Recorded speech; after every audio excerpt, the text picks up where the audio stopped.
அருகே உள்ள பர்கூர் வட்டம் குட்டூர் கிராமத்தில் நடைபெற்ற மாபெரும் கன்று விடும் விழாவில் 250 கன்றுகள் பங்கேற்பு. குறிப்பிட்ட தூரத்தினை விரைவாக கடந்த கன்றுகளுக்கு பரிசு தொகை உள்ளிட்ட பல்வேறு பரிசுகள் வழங்கப்பட்டது. சீறி பாய்ந்து சென்ற கன்றுகளை கண்டு இளைஞர்கள் உற்சாகம். கிருஷ்ணகிரி மாவட்டத்தில் கிராமங்கள் தோறும் பொங்கல் பண்டிகை மற்றும் ஊர் பண்டிகையை முன்னிட்டு எருது விடும் விழா மற்றும் கன்று விடும் திருவிழாக்கள் நடப்பது வழக்கம். அந்த வகையில் கிருஷ்ணகிரி அருகே பர்கூர் வட்டம் குட்டூர் கிராமத்தில் மாபெரும் கன்று விடும் திருவிழா வெகு விமர்சையாக நடைபெற்றது. இவ்விழாவில் கிருஷ்ணகிரி, போச்சம்பள்ளி, மத்தூர், பர்கூர், ஆம்பள்ளி, தொகரப்பள்ளி என பல்வேறு பகுதிகளிலும் இருந்தும் 250 கன்றுகள் பங்கேற்றிருந்தன.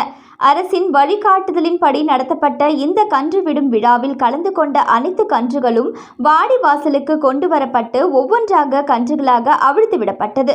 இதில் 100 மீட்டர் தூரத்தை மிக குறைந்த நேரத்தில் விரைவாக கடந்த கன்றுகளுக்கு பரிசு தொகை உள்ளிட்ட பல்வேறு பரிசுகள் வழங்கப்பட்டது. மக்கள் மத்தியில் அவிழ்த்து விடப்பட்ட கன்றுகளை இளைஞர்கள் தட்டி உற்சாகப்படுத்தினார்கள். இந்த கன்று விடும் விழாவினை ஏராளமானவர்கள் உற்சாகத்துடன் கண்டுகளித்தனர். இந்த விழாவிற்கான ஏற்பாடுகளை குட்டூர் கிராம ஊர் பொதுமக்கள் மற்றும் இளைஞர்கள் ஆகியோர் சிறப்பாக செய்திருந்தனர்.